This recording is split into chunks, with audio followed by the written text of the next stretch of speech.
Today we're going to be busting through some of those beliefs that you have about smoking and quitting. We've often been told different things and we believe that. So we'll be talking about habits and addictions. We'll be talking about whether you really are addicted to nicotine.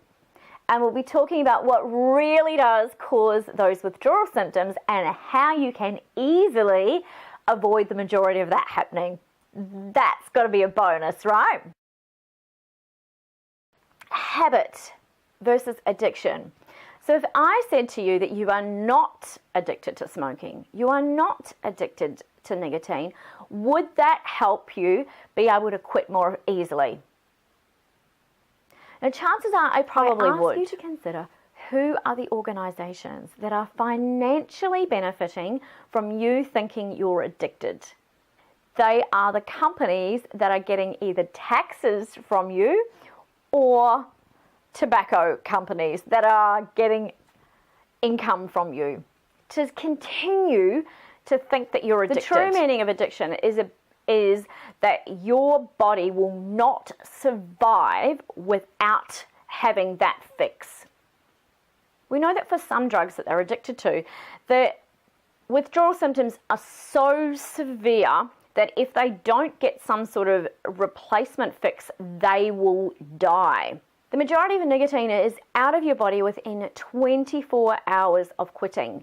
Many people I know have been able to not smoke for a day or more. And that might be at times when they're traveling, perhaps flying over the other side of the world, or maybe they've been sick. You might be able to reflect on when you've gone without a cigarette for 12 hours, 24 hours, or several days. And you've even at times may have quit and not smoked for months. So the nicotine was completely gone within 2 days. Why do you go back to smoking? It's because you haven't dealt with the habit. You haven't dealt with the reasons that you started to smoke and that you continue to smoke. Your brain has not come up yet with new alternatives for you to do.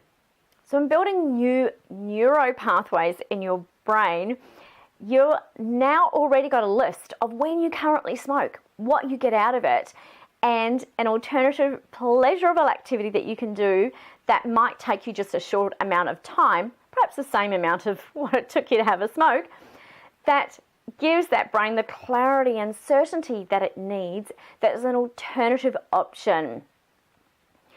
So you can break that habit really easily if you replace it with an alternative. Do you believe you're addicted to nicotine?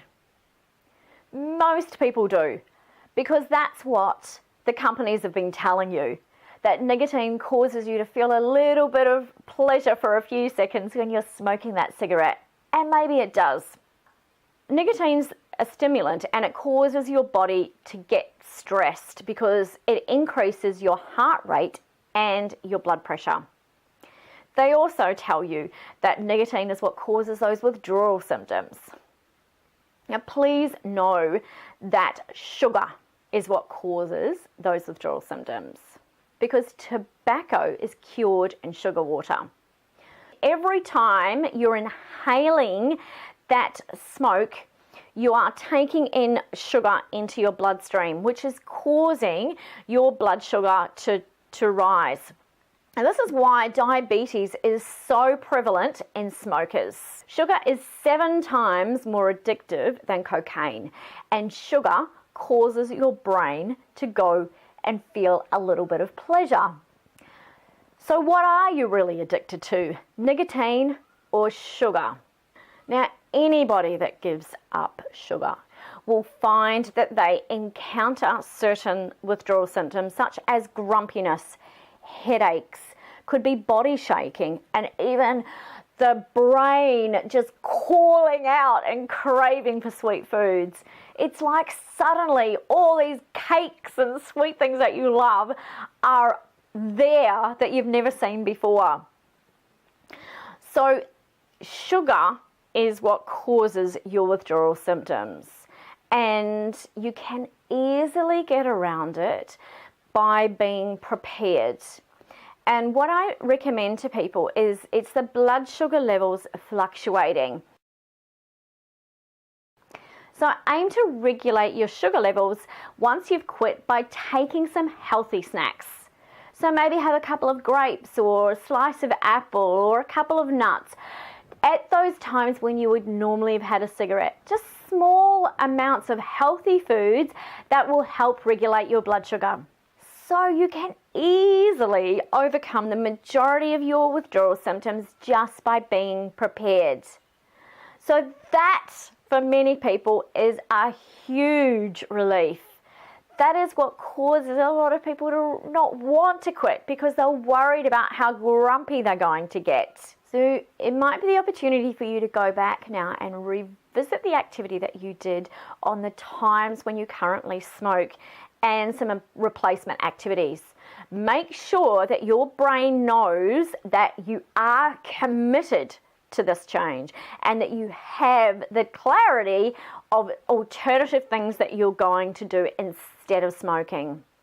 Because this clarity is what's needed in your brain in order to make that permanent change.